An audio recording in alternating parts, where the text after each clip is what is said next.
Lamar Jackson officially requests a trade from the Baltimore Ravens, and we look at logical landing spots for Lamar, which teams could be in play, what a trade package could look like for Lamar, get into how the Ravens and Lamar got here, and so much more coming up next year on Locked On Ravens. You are Locked On Ravens, your daily Baltimore Ravens podcast, part of the Locked On Podcast Network, your team every day.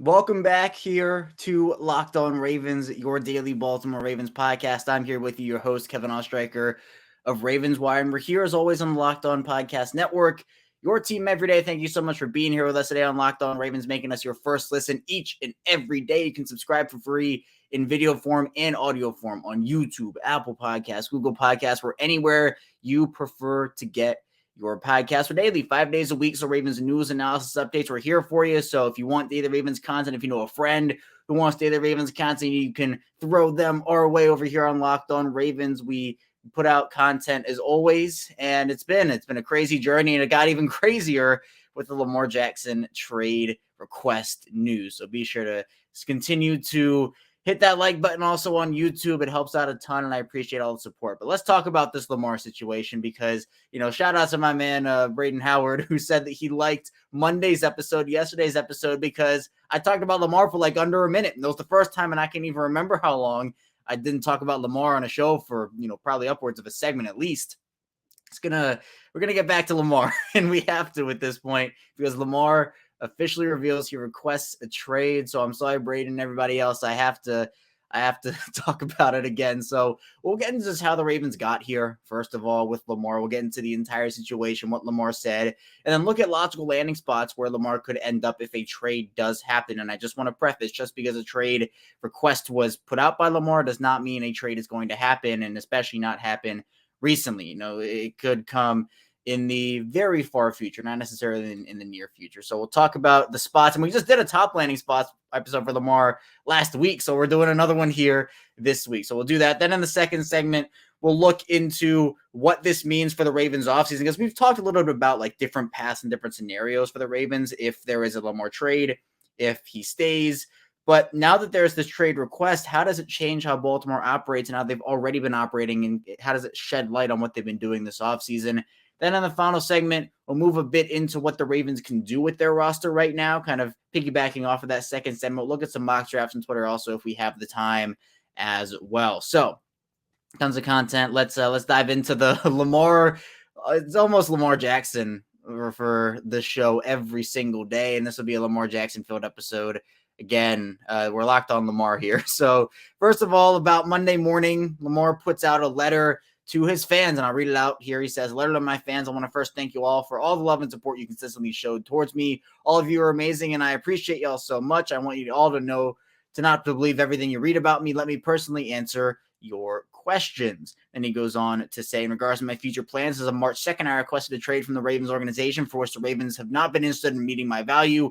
Any and everyone that has met me or been around me knows I love the game of football, and my dream is to help a team win the Super Bowl. You all are great, but I had to make a business decision that was best for my family and I. No matter how far I go or where my career takes me, I'll continue to be close to my fans of Baltimore, Flock Nation, and the entire state of Maryland. You'll see me again, Truz." And then a link to his fan page. So there's a little cherry on top there. So just a brutal notification for Ravens fans to get. It's a situation that's been ongoing, this Lamar thing, and it feels kind of crazy that we're here. I mean, the fact that Lamar Jackson has requested a trade from the Baltimore Ravens, it's not just like talking heads going at it and saying, well, could he not? This actually did happen. March 2nd, about 3 weeks ago, this happened before the Ravens gave him a non-exclusive franchise tag, before free agency started. And to me, this is, I talked about, we did a live stream reacting to the news yesterday, and the last 5 minutes my audio was all funky. I think my computer started to overheat, and my computer fan started whirring, and my mic didn't know whether to pick up the fan noise or my voice, so it decided to do both, and it made it all wonky. The first 35 minutes great, but I apologize for those technical difficulties. Technology is still not my friend, by the way. But in that stream, and you can check it out, it's audio form video, it's there, the replay. I said that this is exactly what I was saying where this whole situation would impact what the Ravens did in free agency or what they are able to do in free agency. We have seen that, and the fact that we now know that this request came before the non-exclusive franchise tag and free agency just adds 10 other different layers onto the situation. And to me, the one of the worst case scenarios was going into free agency with no resolution. And here we are. And now it feels like, was a non-exclusive franchise tag an opportunity to give Lamar a chance to find an offer sheet or an opportunity to find a trade partner? And in that situation, it takes three to tango. It takes the Ravens, it takes Lamar, and it takes a team. Now, the Ravens don't necessarily have to trade Lamar to, a team of his absolute choosing. I'm sure they could potentially work together on something. Obviously, if there's an offer sheet signed, the Ravens have an opportunity to match that. I'll let them walk for the 2 first-round picks.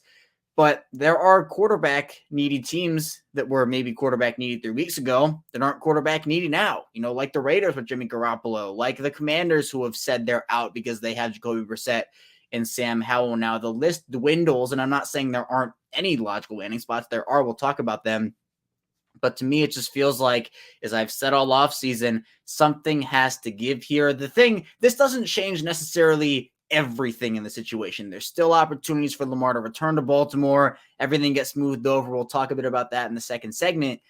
But it gives everybody an idea of what's been going on behind the scenes. And I think a lot of people just wanted clarity because there's been so much unknown and so much has been left up to the imagination. And there have been all these narratives that have been getting run with by the national media and all these narratives that have been putting out by everyone. And not everybody knew what was true or not. Really, barely anybody did outside of Lamar. And then John Harbaugh, he put this tweet out like right as John Harbaugh was sitting down to talk to reporters at the owners' meetings. John Harbaugh was caught off guard, said he didn't see the tweet, but reiterated that, he loves Lamar. He's anticipating going into the season with Lamar as his quarterback. He's monitoring the situation very closely, obviously. And then Sashi Brown, the team's president, said, kind of echoed what John Harbaugh said and said, they're working and, they love Lamar. So this is by no means over. Just because Lamar requests a trade does not mean it's going to happen, but I think it adds pressure in the situation and applies pressure into what could happen next. So in terms of actual logical landing spots, again, I kind of did this on last week's show. I have the handy dandy salary cap table up here from Over the Cap. And right now the Bears still have the most cap space in the league, $38.4 million. The Ravens standing right around $6 million after the signing of Nelson Aguilar, $6.1 million. But teams that make sense to me in terms of who could trade for Lamar, and this isn't it's in order of cap space, not in order of likelihood or fit. Even if there's a very, very small likelihood, I think teams like potentially the Panthers, the Lions, the Texans, the Falcons, the Colts, the Patriots, the Jets, the Titans, maybe the Dolphins, the 49ers, that would have to come after the draft, though, because they don't have first-round picks at the moment.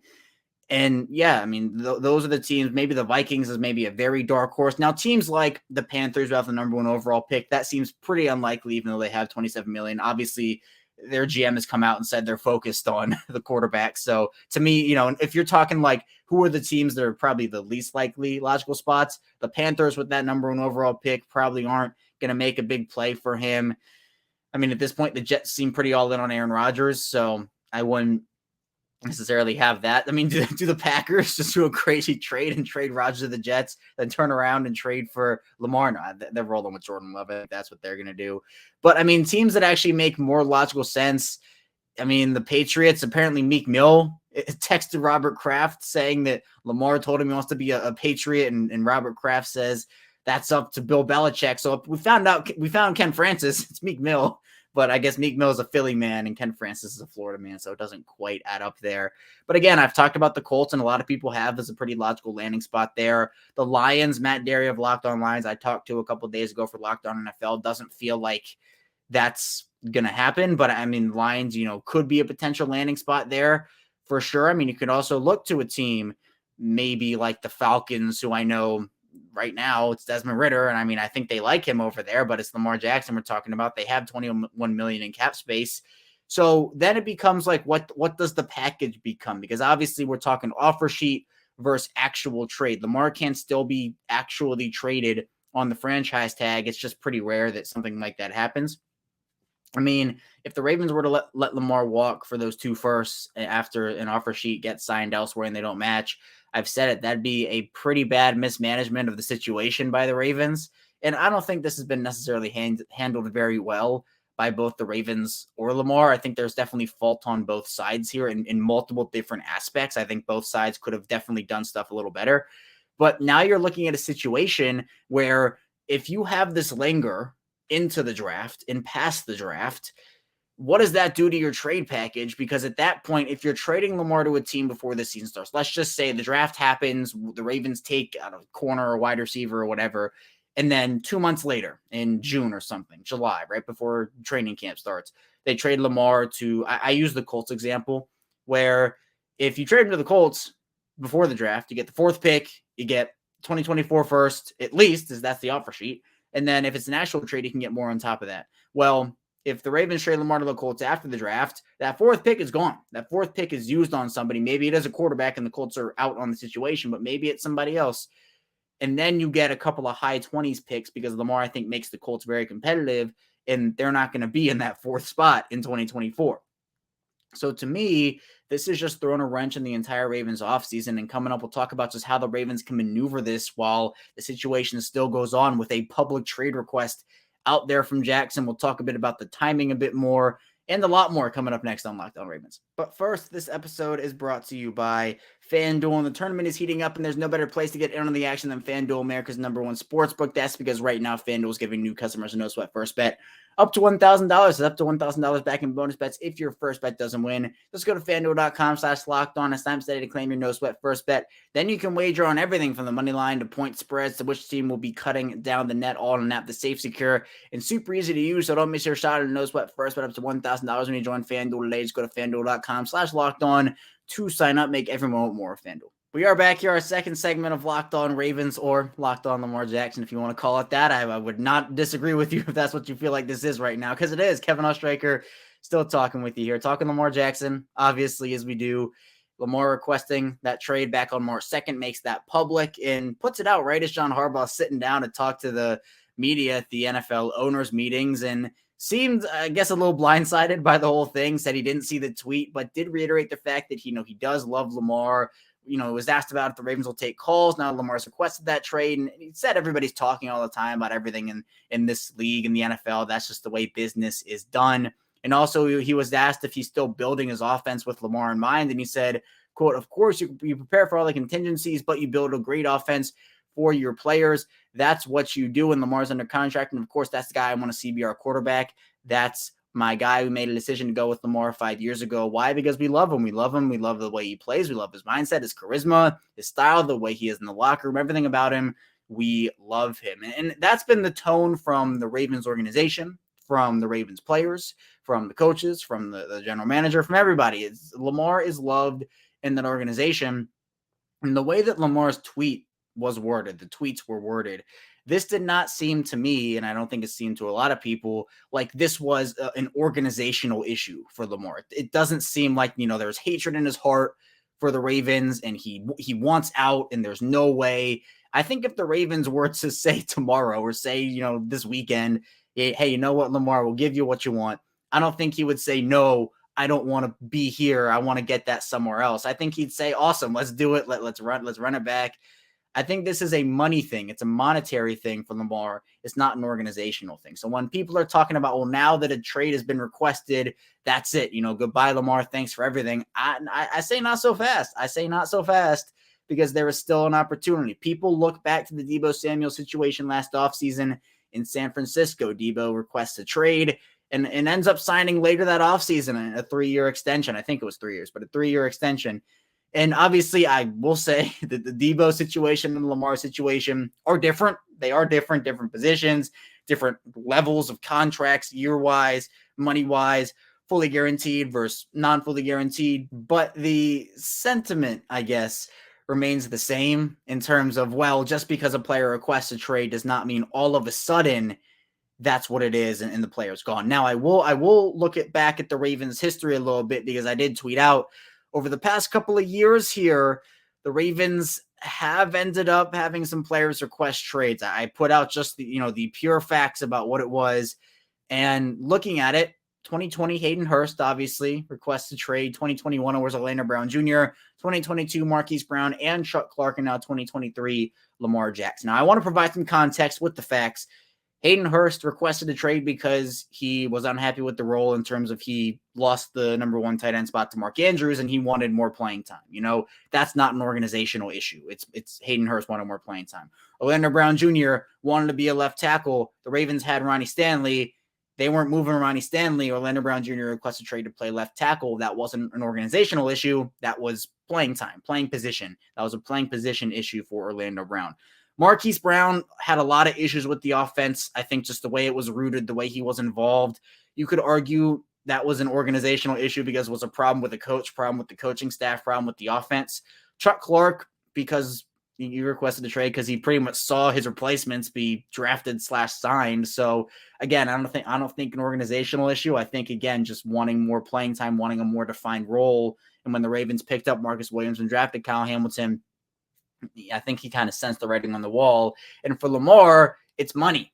You know, again, I don't think it's organizational. So I want to provide that context. I don't want to make it sound like I'm saying, well, all these guys are requesting trades because they hate the Ravens. The facts are there. The facts are that the Ravens have had these players request trades. I'm not disputing those facts, but that context is important. So take that how you will.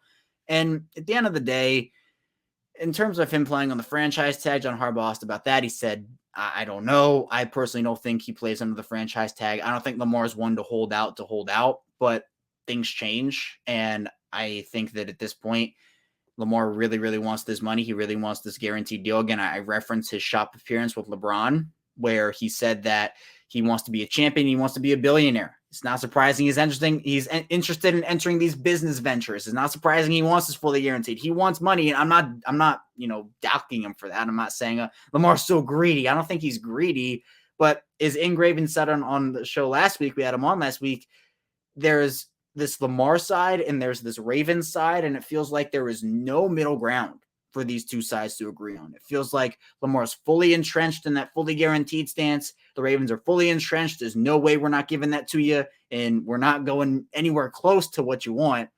And it just feels like that middle ground is non-existent. So that's what's been frustrating for a lot of people, definitely. And you talk again a bit about the timing here. Jeff Darlington had an interesting tweet saying, quote, "I'm not saying Lamar did this intentionally. I have no idea. And I'm not entirely sure why he would, but it is nothing if not fascinating." Lamar tweeted a 3-week-old trade request at literally the moment his head coach sat down in front of 28 reporters and several cameras. A lot of people are calling this a cheap shot from Lamar. A lot of people are not happy with the way Lamar did this in terms of making it, right as Harbaugh sat down. I thought for everything that it was, Harbaugh did handle it well. For literally not knowing, he sat down and was like, "What are you talking about? Like, where'd you find this out?" They said he didn't see the tweet. So in that stance, I think that John Harbaugh handled it well. But again, there have been instances where the Ravens organization and Lamar have not handled this well, even dating back to the season with the injury mismanagement or the I don't even know what to call it, the report diagnosis of Lamar, where they would not give an accurate diagnosis, or at least what a lot of people thought was an untruthful diagnosis / timeline for Lamar, in terms of John Harbaugh going out there and saying, yeah, he'll play again. And then all the narrative started when he wasn't playing about, well, John Harbaugh said that he'd be back. And then all these false narratives started about Lamar. Then Lamar had to come out and clarify it himself. That's a whole nother can of worms. But I'm just saying the vibes have seemed off since about the middle of last season. They have not gotten better. Things have gotten toxic. I'm not saying things can't get fixed between the Ravens and Lamar, but this does just seem like months of pent-up frustration. Even the 3-year 133 fully guaranteed tweet, that just seems like frustration because Lamar at this point just seems like he's not happy in his current situation because of the fact that the Ravens aren't willing to go and give him what he wants. I'm sure there are frustrations on his end with the offense, 100%, but they fixed that. And a lot of people want to see Lamar in that Todd Monken offense with a full cast of weapons, a veteran wideout, other talented guys who are already there, like Rashad Bateman and J.K. Dobbins and Mark Andrews, etc. And now that there might be none of that. Lamar could be gone, and we will never be able to see him in Baltimore with a true veteran number one guy And that to me is pretty disheartening and pretty disappointing if that's what it ends up coming down to. So coming up on our final segment, we'll continue talking about this Lamar situation a little bit, talking about why this trade request was put out and why it happened when it did. And also we'll get into a couple of mock drafts here, so be sure to stay tuned. So a lot to dive into on Locked On Ravens. But first, this episode is brought to you by Built Bar, and the Built March Madness bracket is here. We know you have a favorite bar, Puff, and now's your time to make a account. Go to BuiltMarchMadness.com to vote for your favorites. I'll be voting for the Brownie Batter Puff as always, and if you want the Ravens to win, you better be voting for that bar too. Support your team, support your bar or Puff. When you vote for your favorite bar or Puff, you'll be entered in a drawing where 50 lucky Locked On listeners will get a free box of Built. Not only that, but one Locked On fan will receive a 12-month subscription to Built to have their Built best bars or Puffs delivered monthly straight to your door. You got to try Built the best protein bar ever. Seriously, they're so amazing you won't think they're even good for you because they taste that good. What makes Built bars and Puffs so good is, for starters, they're all high in protein, low in sugar, and covered 100% real chocolate. That's right, real chocolate. Run to BuiltMarchMadness.com right now to vote for your favorite bar or Puff and pick up a box while you're there. You can vote every day in March, so hop in and support your pick. We are back here rounding out a Tuesday edition, Taco Tuesday edition of Locked On Ravens. Kevin Oestreicher here, still talking Lamar Jackson in Ravens, but mostly Lamar Jackson in this episode. And if you like the content here, be sure to subscribe on YouTube and also subscribe for free anywhere you get your podcasts in audio form. Free both video and audio. It's free on YouTube as well. You can like the video as well. It helps the channel grow a ton. And turn notifications on. We went live again yesterday to talk about this instant reaction episode there. So if you want to check that out, I engage with chat in those as well. So if you turn notifications on, you'll get notifications when we go live and when these episodes premiere Monday through Friday, 6 a.m. Eastern time. But let's round out our conversation with Lamar. Then we'll move into some non-Lamar talk and talk about some mock drafts. But to kind of round this out, Just Rebeck had a good point in an article that he wrote, and I wanted to kind of talk about it because he kind of looked at the best fits and who has leverage in the situation between the Ravens and Lamar. And Sarah Ellison highlighted it, the tweet from Jess Rebeck, who said, quote, "It's worth asking if Lamar Jackson was hearing what he wanted to hear and generating the interest that he wanted, why would he feel the need to go public with a trade demand? Marquise Brown and Hayden Hurst have gotten their trade request branded by doing it privately. Today's moves suggest things aren't exactly going in the right direction, and he or whoever was advising him felt the need to play hardball." And I agree. I 100% agree. I feel like this happened to put pressure on the market, even to put pressure on the Ravens to get things moving. Because I think what happened was the Ravens gave Lamar the non-exclusive franchise tag after the request. And again, a lot of people kind of took that as, okay, now we can go out and see if there's a deal to sign an offer sheet that the Ravens can match. When really, I think what this was is go out there, try to find a trade partner who would potentially be willing to, on top of the trade package, give you the deal that you want. And I don't think that it has been what he wanted, what he anticipated, what he maybe even expected. And I don't want to say it's backfired, but I just think it's been disappointing and frustrating for him because obviously he has that number that he feels like he's worth, and teams aren't willing to go near that and maybe nowhere near that. Stephen Holder of ESPN, I talked about this on the live show, put out a tweet that pretty much said at the owners' meetings, what he has heard and from the people he's talked to at the owners' meetings, that whatever contract demands Lamar's currently making are absolutely a non-starter. And that's pretty significant. Like, that's pretty big news. Now, again, we've heard reports here and reports there about what is real, what is not in this situation, because it is so touch and go with everything. I mean, look, we've had Florida men, we've had rappers getting in on this whole. It's been a whirlwind of, and I made a Ravens bingo card. I put it out on Twitter. It took me a lot longer than I like to admit, but it's just like this offseason. I was like, oh, you wouldn't think this is on your bingo card. You wouldn't think that's on your bingo card. But these reports now, they're starting to come out about like, oh, well, this team isn't interested because of X. This team isn't interested because of Y. It just seems like Lamar's demands right now are things that teams, that owners, that general managers are not willing to go anywhere near. And again, I don't think it's on Lamar the player totally. I mean, people probably look at Lamar here and say, look, this is a franchise quarterback, but on top of this massive deal, there's a huge trade package, or at the minimum 2 first-round picks on an offer sheet. And while Lamar, I think, would make a lot of teams better. Like, I think Lamar is the Ravens' best shot to win a Super Bowl right now. I've said that multiple times. I still want Lamar to stay in Baltimore. I still hope there can be a resolution. And again, just because a trade request has been granted, or, Lamar said he wants a trade, doesn't mean that, okay, trade's happening tomorrow or trade's happening this weekend. That's not how it would work. Maybe it happens, but there's no guarantee. There are still opportunities for the Ravens to say, yeah, you know what, we'll get a little closer to your number. And Lamar says, well, maybe the market isn't what I wanted, isn't what I expected. All right, maybe we can work with this and compromise. There's still that option, but this definitely does add pressure, and it does feel like things have not necessarily gone Lamar Jackson's way in terms of what he was expecting and what he has wanted on the open market. So I'm not saying the Ravens are victims here. You know, they, again, I think mishandled Lamar's rookie contract not in a very good way. It was not good the way that they didn't give him help a wide receiver. I think Lamar also could have handled this a little better as well with, you know, some of these hardball tweets and timing of stuff. And, you know, I think the agent conversation is another conversation too.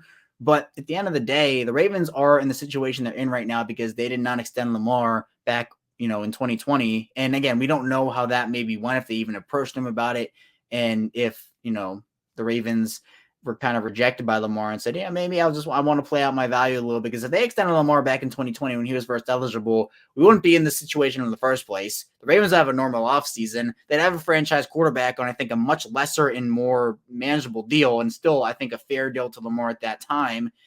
And it would feel a lot better than where we are right now. So let's table the Lamar contract situation a little bit. We've talked about it a ton. Let's do one or two mock drafts here that we did. We'll look at them from Twitter. We'll get into one here from Adam Moldover, who says, since Pro Football Focus Simulator is now behind a paywall, I, like everyone else, want the PFN 365 for this week. Traded 22 to Tampa Bay for 50 in a 2024 first and a fourth. So Mazi Smith, the defensive tackle from Michigan, is the pick at 50. Jalen Jones, the Texas A&M corners, at 88. Jordan McFadden, the offensive tackle from Clemson's, at 138. Tank Dell, wide receiver from Houston, at 157. Colby Warden, Auburn defensive lineman, at 162. And Max Duggan, TCU quarterback, at 199. So this one, it's interesting. Mazi Smith is a good player. I think solid value at 50. But for me, I still think wide receiver corner. So Jalen Jones, I think, is a fine pick at 88. But I think and I don't know who's available. If Josh Downs is there, he probably won't be. Jalen Hyatt, he probably won't be. But, you know, I think for what the Ravens could get here, again, with what we know now, a defensive lineman, I think it could be a pick. But at the same time, the Ravens trading out of the first round, I get the value for the 24 first, but the Ravens still need a wide receiver, and I think they need one, especially if they don't pick one in the first and haven't done anything except for Nelson Aguilar right now. So maybe I'd take a wide receiver at 50 and then a defensive lineman at 157. But again, I don't know who is available, but the actual players I like. So I will give it a solid mock draft here from Adam. And then we'll also look at one from Ricky, who has the Ravens taking Zay Flowers, Boston College wideout, at number 22, Jonathan Mingo, Ole Miss wide receiver, at 99. McClendon Curtis, offensive lineman from Chattanooga, at 124. Torian Bennett, corner from Maryland, at 157. Nick Herbig, the edge from Wisconsin, at 164. Jacadis Bonds, the wide receiver from Hampton, at 199. And Mekhi Blackman, the corner from USC, at 230. Zay Flowers, a very popular pick this week from what I was able to see. I like him a lot. I think that for me, he and Jordan Addison will be available. I think Jackson Smith-Njigba and Quentin Johnston will be off the board by the time the Ravens pick. Either one of those guys I'm completely all right with. I know the size concerns for Flowers are there, but I think he has potential. Very, very electric with the ball in his hands. So solid mock draft there from Ricky. And then we'll do one more here from Kiran Patel. And look at this, a Zay Flowers trade down. Zay Flowers in general, very popular this week. And so Baltimore trades 22 to New Orleans for 29, 71, and 146. Then trades 29 and 199 for 27. Take Zay Flowers there at 27. Garrett Williams the pick at 75, and the Ravens get 75 by trading 71 in around 7 in 2024 for 75 and 113. At 86, Jalen Jones, Texas A&M corner, is the pick. Then Carl Brooks, the edge, at 113 is the selection. Azir Abdullah, the edge from Louisville, is at 146, and Aiden O'Connell, Purdue quarterback, is at 157. And then the Ravens ended up trading 124 to Buffalo for 2 fifth-round picks, one in 2024 and one in 2025. So again, Zay Flowers, to me, I think a very solid. I think to me, he is the fourth best wide receiver in this class. I would rank Quentin Johnston. I would rank Jackson Smith-Njigba, and I would rank Jordan Addison ahead of him, but I still like him a lot as a prospect. Garrett Williams, Jalen Jones, a good corner duo in the third round there. A couple of edge guys as well. So yeah, I like this one. I like the Zay Flowers, Garrett Williams, Jalen Jones top three with some edge guys. Azir Abdullah is one of my guys, so I like that pick there from Kieran. But that's all I have for you here today on Locked On Ravens. Thank you so much for tuning in today. When we get back here tomorrow, it's going to be more Lamar Jackson talk, going to be more Ravens talk here. So be sure to subscribe for free YouTube audio form, and I'll see you right back here tomorrow.